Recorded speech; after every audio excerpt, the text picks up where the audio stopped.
What's up, healthy family? Coach Brianna here with another weight loss update for you. For those of you that might be new here, stumbling upon this for the first time, I am Diva and the Divine on YouTube, Instagram, and all over the internet, and I've been with Healthi for quite a few years now. And I am sharing with you the updates as I restarted my weight loss journey. For those of you that are wondering, I'm currently following the calorie command plan, which is calorie counting, of course, with the secondary metric of macros turned on, because I'm actually a macro tracker, not just a calorie tracker. So with that information, you kind of understand what type of lifestyle I'm leading, I guess you could say. I'm high protein focused, moderate fat, moderate carbohydrates. I don't believe in low carb. I don't believe in restriction of what certain types of food, things like that. Everything is welcome at my table in moderation.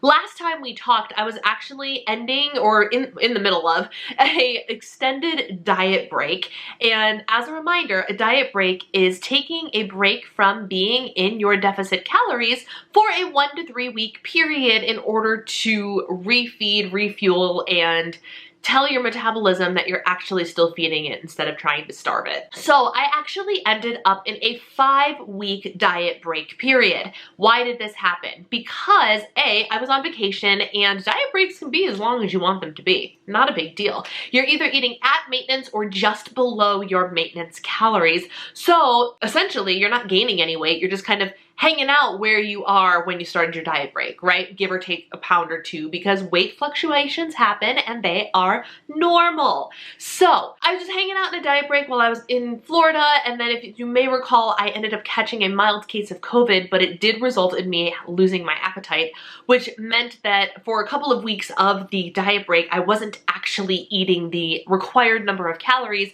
in order for my coach to be satisfied with me being on a diet break. In case you missed it, I am working one-on-one with a nutrition coach that is not provided through Healthi, but is somebody who I am paying out of my own pocket to be my coach. Like, I am a nutrition coach to my clients, she is my nutrition coach for me. So she's the one who dictates my macros, my breaks, everything like that. So I don't have to. I get to worry about my clients and not worry about myself. So finally, just this past Monday, today is Friday, just this past Monday, I got to go back into a calorie deficit for fat loss phase part 2 of the 2-part fat loss phase. The typical cycle that we have gotten in our training with this particular certification that both my coach and I have is the cycle of a fat loss phase is deficit, diet break, deficit, reverse diet into maintenance. It doesn't matter how much you lose throughout that period of time, you still need to take a break from being in a deficit. Our bodies were not built to be in a deficit long term. 20 weeks max. Max. Yeah. So I just started part 2 of the fat loss phase cut cycle, which means that for the next 16 weeks or so, I will be in a deficit of some kind.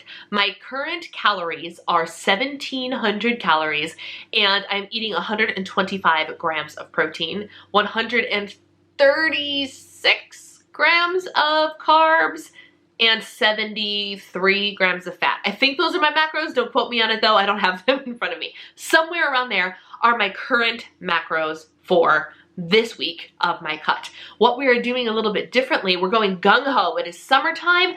I am finally overcoming the pressing COVID fatigue that I have been feeling for weeks after my experience with COVID. I finally feel like maybe I'm starting to snap out of that, which is a huge blessing because it put a real damper on being able to like hit the ground running once I got home because I was tired all the time. And I'm still pretty tired a lot of the time, but it is getting better. Thank goodness. So my coach is like, we're gonna pull these triggers and we're gonna go. We're just gonna, boom, we're gonna dive right into this. So for this week, I'm actually in no carb cycle whatsoever. It is a straight 1,700 calories every day this week. And then next week, I will have a different carb cycle. And then the week after, my carb cycle will be a little different. So like one day, I might have 1 high carb day next week and maybe 2 high carb days the following week. And then maybe back to 1 the week after that. She has a whole plan. laid out for me. And I'm really excited to know that because I don't have to think about it. She just has to give me my numbers and give me my days, and I get to just go on my merry way and follow the rules. And it's really nice to kind of have that guesswork taken out of it for me. So I'm very, very excited about that. I'm also very, very optimistic about this cut period. I have been in the 1,700 calorie deficit for 4 days, and I'm already down a pound. A whole pound in 4 days. And that is with fluctuations being included. I was actually down like 1.5 pounds, and then some of the weight came back up, and because fluctuations, once again, are completely normal. I weigh myself every single day, so I have the data point of my weight every single day, and it allows me to see and normalize the scale fluctuations. Why is that important? Because when we think about weigh-in day, right? We think about weigh-in day and how for many of us it can or used to dictate our entire mood, dictate how we felt about whether or not we were successful on whatever plan we were following that week, right? If you got on the scale on weigh-in day, my weigh-in day was always Fridays when I was on WW and when I was on Healthi. I am on Healthi. Like my reset day for my bites when I was on a bites plan was Friday. That's the important piece of information. So Friday has always been what I considered my weigh-in day. And on Fridays, I would get on the scale. If the scale was down, I had a great week. Good job, Brianna. You did a fantastic job. And if the scale was up, I failed. In some way, my brain goes, what? You didn't do good enough. Even though you tracked every single thing, even though you stayed within your bites, even though you did everything right, somehow you failed. It's your fault. Way to go. Right? Does that sound familiar to anybody? That is so very common with so many of us. And over the years, I have realized this very simple thing. Weight fluctuates day to day. And that is totally and completely normal. And the weight fluctuations are often not fat, but other things happening in the body. So when I switched from weighing weekly to weighing daily, I was able to account for these weight fluctuations and neutralize my feelings about the number on the scale. And it has helped because I realized, what if I got on the scale on a Friday and I was up a pound, but the day before, if I weighed in on that Thursday, my weight was actually down 0.5 pound from my previous week. If I weighed in on that Thursday, I would have considered the week a success, but because I happened to have a weight fluctuation up the day that I weighed in, all of a sudden I'm deemed a failure. How ridiculous is that? So daily weighing is something that I love, love, love doing. So even though it's not my lowest weight of the week so far, again, only 4 days into this deficit, I'm still down a pound, which is amazing. I am so optimistic for progress going forward. It's going to be great. And there are a handful of things that I am doing in order to help ensure that progress happens. First, I actually joined a step bet, and I am so stinking excited about it. My friend Jordan is actually, not the Jordan, the community manager from Healthi that you guys know, my other friend Jordan is hosting a step bet. And what that is you actually put your money where your mouth is, and you put down an entrance fee, and as long as you reach the step goal that they set for you, you get your money back, and some, if there are people within your group that have failed to reach that bet. It's a whole thing. I'm very excited, but because my steps have been so low in the last couple of months compared to when I used to get 10, 11, 12,000 steps every day, I've definitely slowed down. I felt that it was the perfect time to join a step bet because it takes the data from your tracker based on your recent history to help calculate a goal for you. So for me, typically if I joined a step bet, because I already got 10,000 steps a day, my goal for 4 days of the week would be like 12,000 something steps, and then 2 days a week I'd have to get like 14 or 15,000 steps, and it got very overwhelming. But because my step goal and my speed, because of the fatigue and vacation and just, let's be honest, lack of discipline, because I slowed down, my step goal is actually right where I need it to be for the step bet. It is just under 10,000 steps, 4 days a week, somewhere between 11 to 12,000 steps, 2 days a week, which is perfect. It is the optimal goal for me to work towards to get back on track with my daily activity. So I'm very, very excited about that. Also, it's summertime. Summer is in the air. The weather is heating up. I'm running around in shorts and a t-shirt and feel so good about it. Summer is when I thrive. I love to be outside. I love to feel the sun and the heat on my skin, and I like to get out and walk and just be. I automatically find that my energy increases when it is summertime, and my activity increases when it's summertime.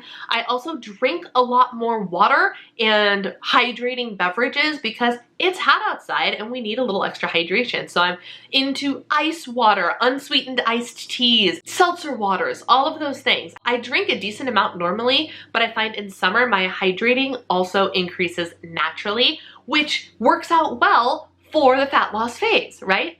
I also am really into cold and raw foods. Think salads and fresh fruits and vegetables. I eat them all year round, but I really love to eat them in the summertime, which again is super conducive to this fat loss phase part 2, right? So I'm going to be eating all of the fresh fruits, vegetables, salads, and just fresh things, right? Drinking all of the hydrating things, getting moving, and just feeling good. I feel better in the summer. I'm in less pain. I'm not cold. For those of you that forgot, I do have a chronic illness called Charcot-Marie-Tooth disease, which is a nerve disease.